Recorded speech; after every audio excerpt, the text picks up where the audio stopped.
Hello friends, welcome back to my YouTube channel. Today in this video we will discuss 20 important questions. Some of the questions are very challenging, very difficult for you, but this type of question will also come in your entrance examinations. Now let us see our first question. Newton per meter square is unit of, as we are familiar with this term, pressure. Pressure means P is equal to F by A.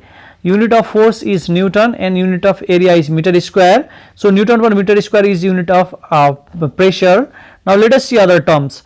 First term is stress. We know that stress is also force per unit area and unit of stress is also Newton per meter square. Young's modulus.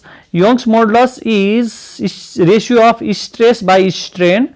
Strains are unitless quantity, so whatever be the unit of stress, that will be the unit of Young's modulus. So if you see this question, stress, pressure and Young's modulus, all of them contain same unit, Newton per meter square. Because of that, answer for this question number 1 is option D. All of them have same unit, Newton per meter square.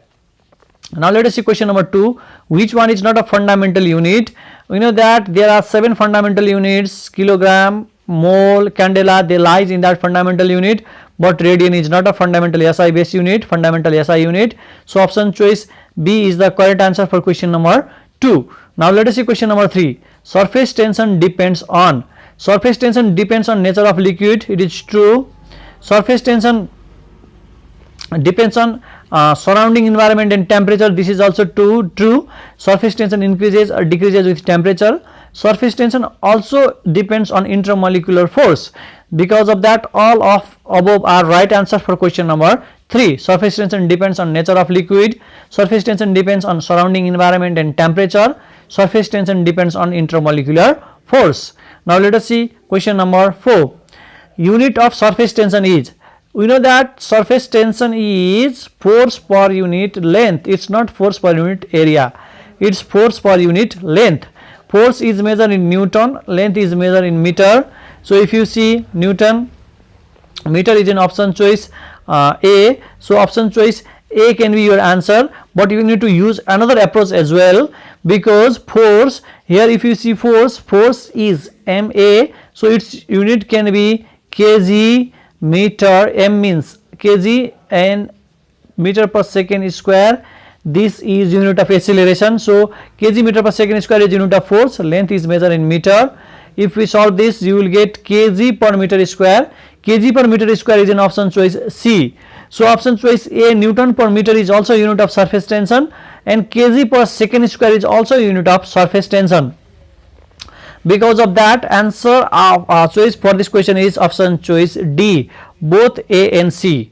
D, both A and C is the correct answer for question number 4. Question number 5. A beta particle is deflected by electric field, magnetic field, both electric and magnetic field, none. In this type of question, we need to check whether this given particle is charged particle or chargeless particle. If the given particle is charged particle, in that case it is deflected by electric and magnetic both fields. Here we know that beta particles are electrons. Beta particles are electrons means they are negatively charged, so they are deflected by both electric and magnetic field. So option choice C is the correct answer for question number 5. Question number 6. When metal is struck by electron, what is produced? When this is metal, when electron comes here and it strike over here, then it will give radiation. That radiation is called X rays. So X rays are produced when metal is struck by an electron. So option choice C is the correct answer for question number 6. Now let us see question number 7. If electron enters horizontally in electric field created by two oppositely charged plate, what is the path followed by electron? The detailed theory of this question is in class 12. So now let us understand what happens here. If this is positive plate and if this is negative plate, if electron enters here like this, then because of this negative and electrons are also negative charge, they repel with each other and it follow a path like this. This type of path is called parabolic path. So motion of electron in electric field is parabolic or parabola. That is in option choice D. So if electron enters horizontally in electric field, if electron enters in electric field created by two oppositely charged plate, then the path followed by electron is called parabola. So parabola is right answer for question number 7, option choice D. Now let us see question number 8. When electron enters in a uniform magnetic field, the path of electron is this is uniform magnetic field here, because we already discussed uniform electric field. If electron enters in a uniform magnetic field, then path of electron is circular. If electron comes in the region where there is magnetic field, then it follow the path of, it make a path of circle. So motion of electron in magnetic field, is circular. Motion of electron in electric field is parabolic. So option choice B is the correct answer. When electron enters in a uniform magnetic field, path of electron is circular. Question number 9. When light enters through a soap bubble, then a spectrum of light is seen due to interference. Answer for this question is interference. This might be a little bit tough for you, but just learn that in soap bubble the spectrum of light appears because of interference. Question number 10. Bar is unit of pressure. Bar is unit of pressure. 1 bar is equal to 10 to the power 5 Pascal. So bar is unit of pressure. Question number 11. The deviation produced by prism depends on angle of prism, material of prism, this is material of prism, angle of incidence, all of above. So all of above is the right answer for this question. Angle of deviation depends on angle of prism, material of prism, as well as angle of incidence. Question number 12. 4 resistors of resistance 4 ohm each are connected in parallel. The equivalent resistance is. In the parallel combination, our formula is 1 by R parallel is equal to 1 by R1 plus 1 by R2 plus 1 by R3 plus 1 by R4. Is there are 4 resistors, 1 by R3 plus 1 by R4. Now there are 4 resistors and resistance of each resistor is 4.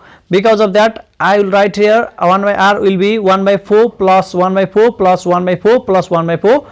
Altogether there are 4 1 by 4s. So R will be 1.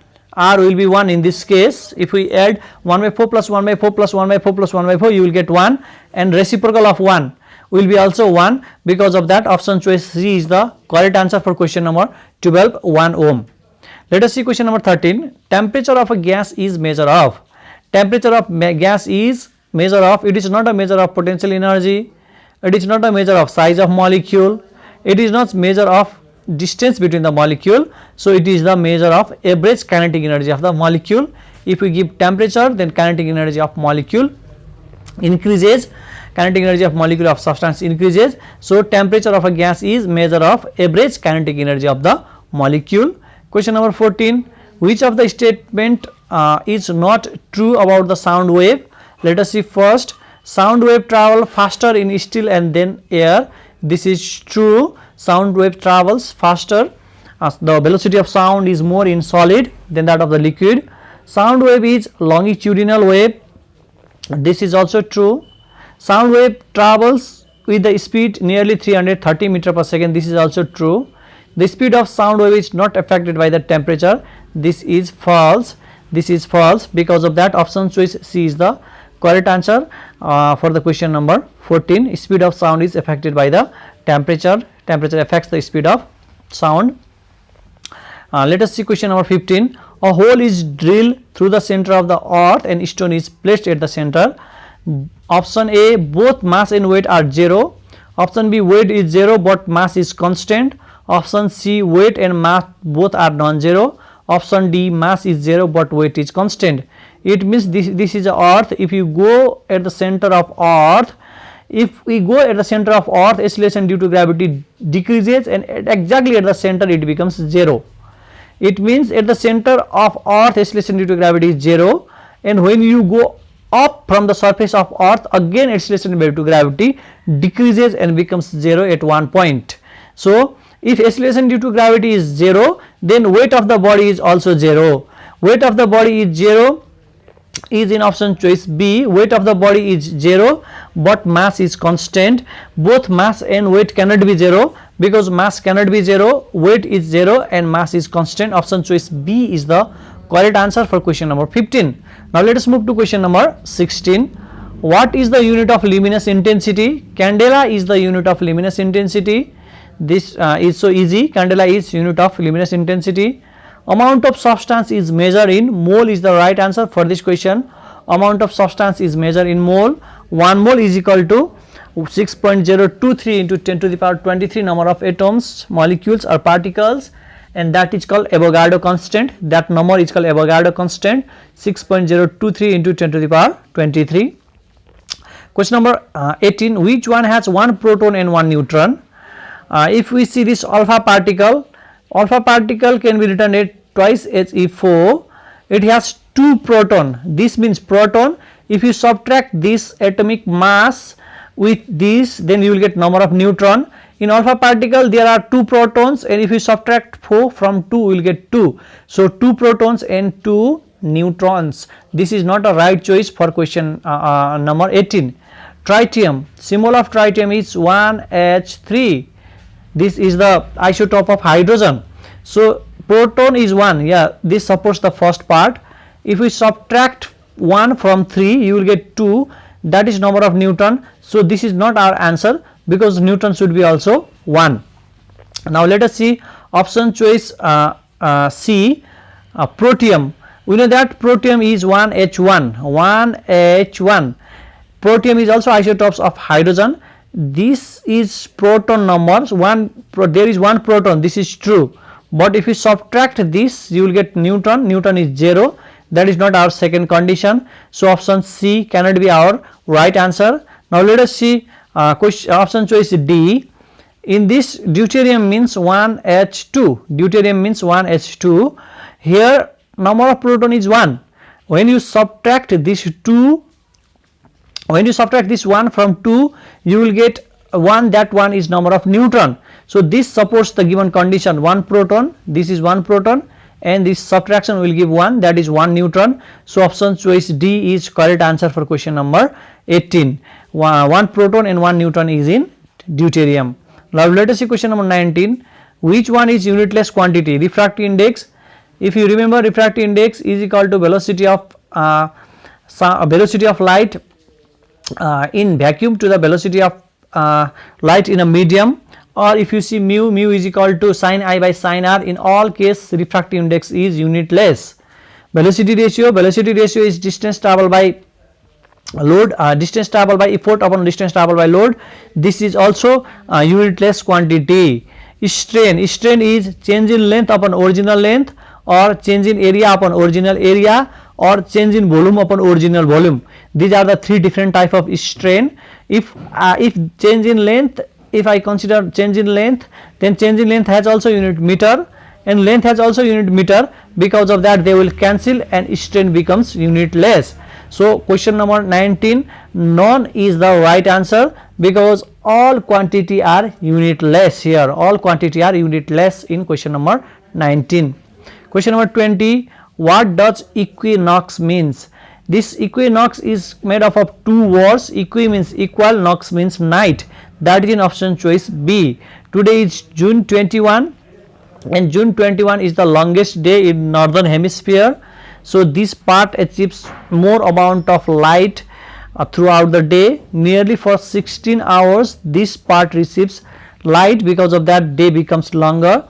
This is called June solstice or summer solstice and solstice, and these are called equinox. Equinox means day and night equal. We get day and night, equal day and night 2 times a year, in 2 times in a year. So March and September are the time to for equinox. This part is in this case this northern part is facing towards sun. In this case this southern part is facing towards sun. In this case this top part is facing towards sun. In this case bottom part is facing towards sun. So today is the longest day, 21st June, and equinox means equal night. Equinox occurs in 2 cases, in March and in September, and shortest day in northern hemisphere occurs in December solstice. Now thank you very much. All the best for your result and your entrance examinations. See you.